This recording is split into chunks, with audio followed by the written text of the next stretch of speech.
Down the memory lane program के नए episode में आप सभी का स्वागत है। आज हमारे बीच मौजूद हैं Shri Vijendra Singh, ACP DIU east district. Sir ने 1988 में as sub inspector Delhi police को ज्वाइन किया था और 36 साल से ज़्यादा के शानदार करियर के बाद सर आज दिल्ली पुलिस से सेवानिवृत्त हो रहे हैं। सर आपका हार्दिक स्वागत है। Thank you Amrish. सर आप इतने लंबे समय से पुलिस सर्विस में हैं और आज आप सेवानिवृत्त हो रहे हैं, तो किस तरह के सर विचार आपके मन में चल रहे हैं? नहीं, मुझे बड़ी खुशी भी है। 36 साल 2 महीने और 26 दिन मैंने दिल्ली पुलिस में सेवा की है और बड़ा सक्सेसफुल कैरियर रहा है मेरा। और थोड़ा दुख और गम इस चीज़ का है कि आज पुलिस फैमिली से मैं विदाई एक ले रहा हूँ। सर आप बताएं कि किस चीज़ ने आपको दिल्ली पुलिस ज्वाइन करने के लिए प्रेरित किया?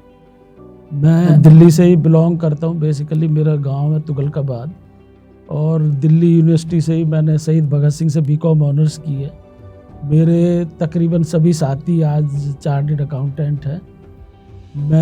मुझे एक थोड़ा समाज की सेवा करने का एक जज्बा था। साथ में मेरा कज़न वो ऑलरेडी दिल्ली पुलिस में था, तो उसी की एक प्रेरणा और साथ में एक जज्बा जो है मुझे समाज सेवा का दिल्ली पुलिस में लेके आया।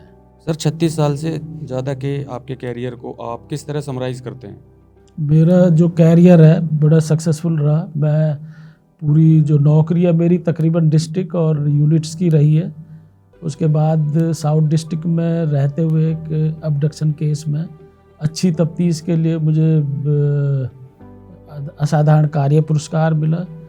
उसके बाद प्रमोशन के बाद मैं ट्रैफिक इंस्पेक्टर टीआई रहा, SHO Kashmiri gate, SHO Paharganj और क्राइम में भी मेरी पोस्टिंग रही है। और बतौर प्रमोशन के बाद मैं एसीपी ओडब्ल्यू और 4 सब डिवीज़न में मैं एसीपी सब डिवीज़न रहा हूँ। ACP Badarpur, ACP dowry, ACP IGI airport, पार्लम airport और एसीपी मधुविहार। आपके इतने लंबे टेन्योर में सबसे ज़्यादा चैलेंजिंग मोमेंट क्या रहा आपके लिए? तो बतौर एसएचओ रहते हुए कई केसेस मैंने ब्लाइंड मर्डर केस, एक पहाड़गंज का केस था, हेडलेस बॉडी मिली थी जिसको हमने बड़े शॉर्ट टाइम में डिसीज़ की कॉलर की टैग से हमने उस केस को वर्कआउट किया। और आज तक के प्रोग्राम में वो पूरा आधे घंटे का एक एपिसोड है पीसीआर में। इसके बाद एसएचओ कश्मीरी गेट रहते हुए भी एक बड़ा इंटरेस्टिंग केस था। एक लावारिस डेड बॉडी लेडीज़ की वहाँ पर छोड़कर चले गए थे।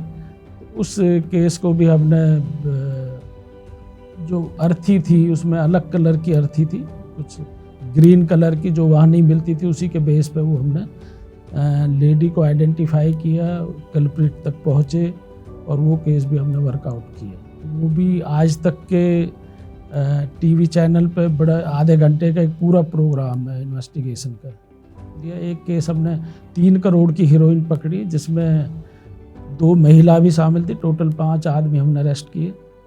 साइबर ठगी, नाइजीरियन जो वहाँ काफ़ी मात्रा में रहते, काफ़ी संख्या में, जो वहाँ पर साइबर क्राइम भी करते थे और साइबर ठगी के हमने 10 नाइजीरियन वहाँ पर पकड़े इसी दौरान।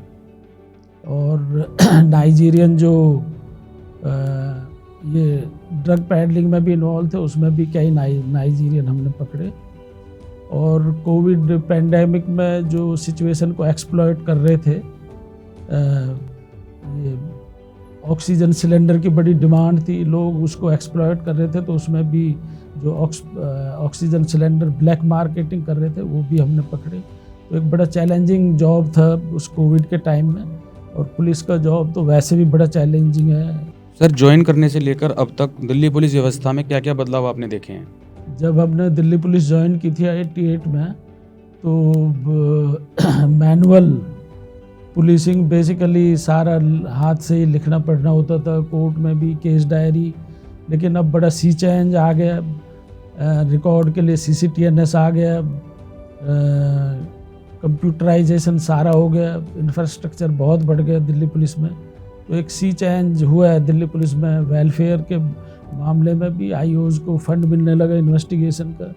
काफ़ी वक्त के साथ दिल्ली पुलिस भी बदली है और एक मॉडर्नाइजेशन के साथ साथ जो पहले मैनुअल इंटेलिजेंस पे पुलिसिंग बेस्ड होती थी, अब टेक्निकल सर्विलेंस, सीसीटीवी कैमराज पूरे एरिया में, तकरीबन पूरा एरिया आजकल दिल्ली में सीसीटीवी से कवर है और कहीं ना कहीं इनपुट और लिंक क्रिमिनल्स का मिल ही जाता है, तो काफ़ी चेंज आया है। एक पुलिस ऑफिसर होने के नाते हमारा आम जनता से काफ़ी इंटरेक्शन भी रहता है।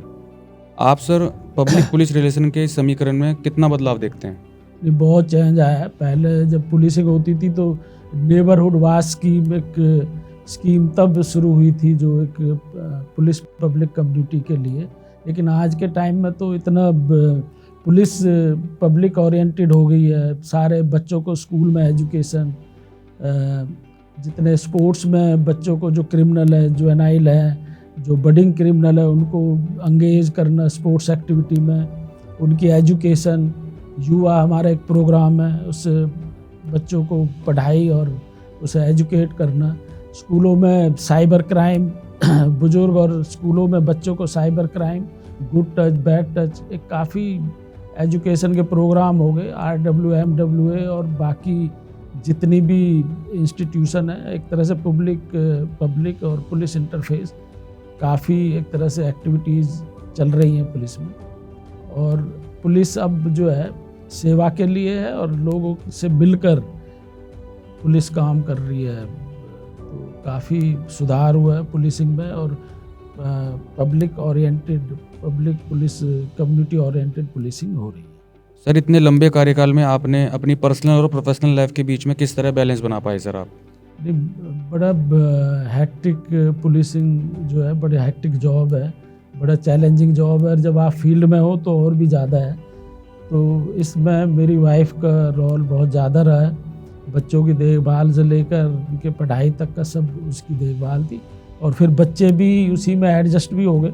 उनको भी पता है कि पुलिसिंग जो है, पापा पुलिस में है, तो ये सब कुछ भी है। सर हमारे जो यंग पुलिस ऑफिसर्स हैं, जो फ्यूचर जनरेशन है हमारी, उनके लिए सर आपका क्या संदेश रहेगा? देखो, दिल्ली पुलिस जो है, दिल्ली पुलिस है जिसमें मौका मिलता है लोगों की सेवा का, और कोई ऐसा इंस्टीट्यूशन ऑर्गेनाइजेशन नहीं है।